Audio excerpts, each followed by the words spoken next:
প্ৰিয় বন্ধুসকল মোৰ চেনেললৈ আপোনালোকক স্বাগতম জনাইছো।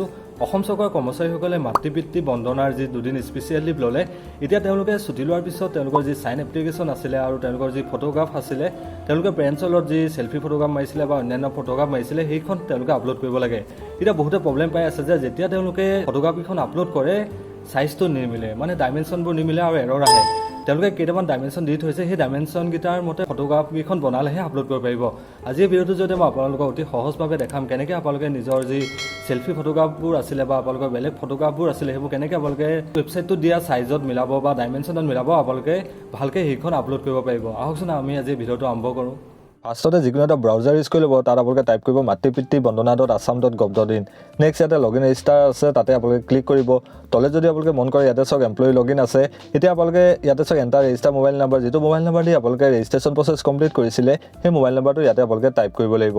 টাইপ কৰাৰ পিছত তলত এটা অপশ্যন আছে চেণ্ড OTP, তাতে আপোনালোকে ক্লিক কৰিব।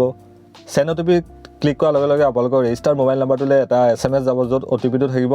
আপোনালোকে সেই OTPটো চাই ইয়াতে যি অপশ্যন আছে এণ্টাৰ OTP, ইয়াতে আপোনালোকে সেই OTPটো টাইপ কৰি দিব। তাৰপিছত লগইন উইথ OTPত ক্লিক কৰি দিব। নেক্সট এনেকুৱা ধৰণৰ অপশ্যন আহিলে নট নাও কৰিব। এতিয়া যদি আপোনালোকে তলে চাই ইয়াতে চাওক টোটেল লিভ এপ্লাইড 1 হৈ আছে আৰু টোটেল ফটো আপলোডেড 0 হৈ আছে। এতিয়া আমি এপ্লিকেশ্যনৰ ফটোবোৰ আপলোড কৰিম। ইয়াতে চাওক upload application and photo option আছে, তলত আপলোড আছে, তাতে ক্লিক কৰি দিয়ক। ক্লিক কৰাৰ পিছত এতিয়া যদি তলে আপোনালোকে মন কৰে ইয়াতে চাওক upload photograph and sign leave application. প্ৰথম এতিয়া আমাৰ কাম হ'ব আমি যিখন চাইন এপ্লিকেশ্যন আছে সেইখন আপলোড কৰিম।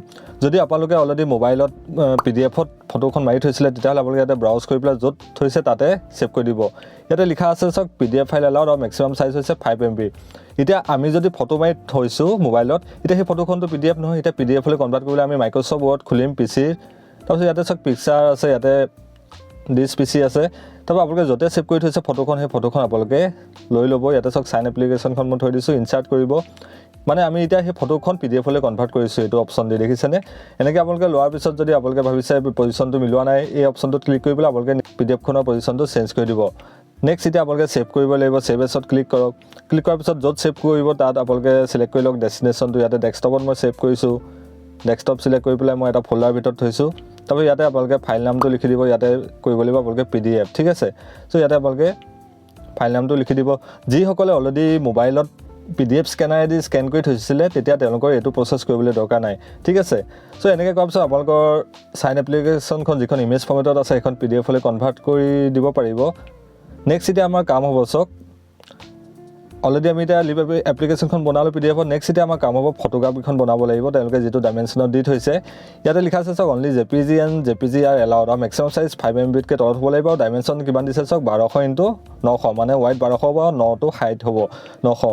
নেক্সট এতিয়া আমাৰ কাম হ'ব আমি এটা ইমেজ ৰিচাইজাৰ বুলি এটা ৱেবছাইট আছে তাত যাব লাগিব, তাত আমি সহজভাৱে ৰিচাইজ কৰিব পাৰিম ইমেজখিনি। ইয়াতে যাব, ইয়াতে চাওক ইমেজ ৰিচাইজাৰ, ইয়াতে আপোনালোকে ক্লিক কৰি দিয়ক। এতিয়া তলত চিলেক্ট ইমেজ আছে সেইটোত ক্লিক কৰক, য'ত ইমেজখন আছে তাৰপৰা আপোনালোকে ইমেজখন লৈ লওক, য'ত ছেভ কৰি থৈছে চেল্ফি ফটোৱে হওক বা আপোনালোকে বেলেগ ফটোৱে হওক, অ'পেন কৰক। অ'পেন কৰাৰ পিছত ইয়াত ফটোখন আহি যাব। এতিয়া আমাৰ নেক্সট কাম হ'ব তলত চাওক লগ এছপেক্ট ৰেচিঅ' আছে, এইটো আমি আঁতৰাই দিম। আৰু আমি এতিয়া চাই ল'ম কিমান চাইজ দিছে, এইটো চাওক 1200x900 দিছে। এতিয়া আমি এইটো তাত পুট কৰি দিম, ঠিক আছে।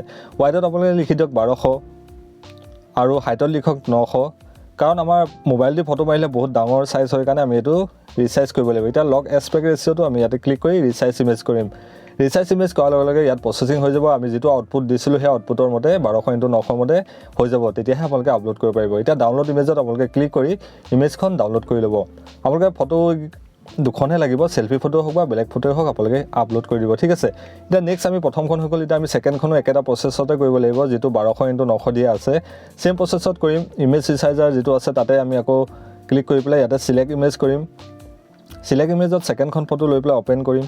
অ'পেন কৰাৰ লগে লগে ফটোখন ইয়াত আহি যাব। এতিয়া আগৰ প্ৰচেছৰ দৰে আমি ইয়াতে লগ এছপেক্ট ৰেচিঅ'টো আঁতৰাই ল'ম, 1200x900 কৰিম। আপোনালোকে মোবাইলত যদি কৰে মোবাইলতো পিক্সেল লেব আছে বা তেনেকুৱা ধৰণৰ বহুত এপ আছে, সেই এপবোৰতো আপোনালোকে কৰিব পাৰিব।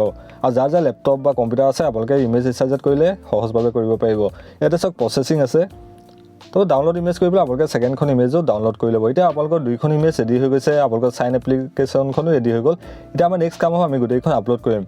প্ৰথমে চাইন এপ্লিকেশ্যনখন আপলোড কৰিলে ব্ৰাউজত ক্লিক কৰিব, আপোনালোকে য'ত কনভাৰ্ট কৰি ছেভ কৰি থৈছিলে তাতো আপোনালোকে কৰিব পাৰিব। আৰু চাইন এপ্লিকেশ্যনখন PDF বনাবলৈ আপোনালোকে অনলাইনো কৰিব পাৰে, বহুত ইমেজটো PDF কনভাৰ্টাৰ আছে, আপোনালোকে তাতো কনভাৰ্ট কৰি ল'ব পাৰে যদি ইমেজ ফৰ্মেটত আপোনালোকে ৰাখি থৈছিলে। এখন এখনকৈ ফটো ইয়াতে আপলোড কৰিম নেক্সট ছেকেণ্ডখন কৰিম ইয়াতে চাওক ব্ৰাউজত যাওক য'ত ছেভ কৰি থৈছে তাৰপৰা ফটোখন লৈ লওক অ'পেন কৰক এতিয়া নেক্সট আমাৰ কাম হ'ব আমি আপলোড অপশ্যনটোত ক্লিক কৰি দিম আপলোড অপশ্যনত ক্লিক কৰাৰ লগে লগে গোটেইখন ফটো আপোনালোকৰ আপলোড হৈ যাব ইয়াতে দেখাব যে আপলোডেড ছাকচেছফুলি চ' আপোনালোকৰ কাম ইমানেই আছিলে যদি আপোনালোকে এতিয়াও এই কামখিনি কৰা নাই মোৰ ভিডিঅ'টো চাই লওক আৰু ভিডিঅ'টোত আজিলৈ ইমানেই আছিলে মই নেক্সট 8P কমিশ্যনৰ ওপৰত ভিডিঅ' বনাই আছোঁ তাৰ ভিডিঅ'খিনি লৈ আহিম আপোনালোকক কিমান দৰমহা পাৰিব বা আপোনালোকৰ ফিটমেণ্ট ফেক্টৰ কিমান হ'ব তাৰ ওপৰতো মই ডিছকাশ্যন কৰিম সেইকাৰণে আপোনালোকে মোৰ চেনেলটো ছাবস্ক্ৰাইব কৰি ন'টিফিকেশ্যন বেলটো প্ৰেছ কৰি থ'ব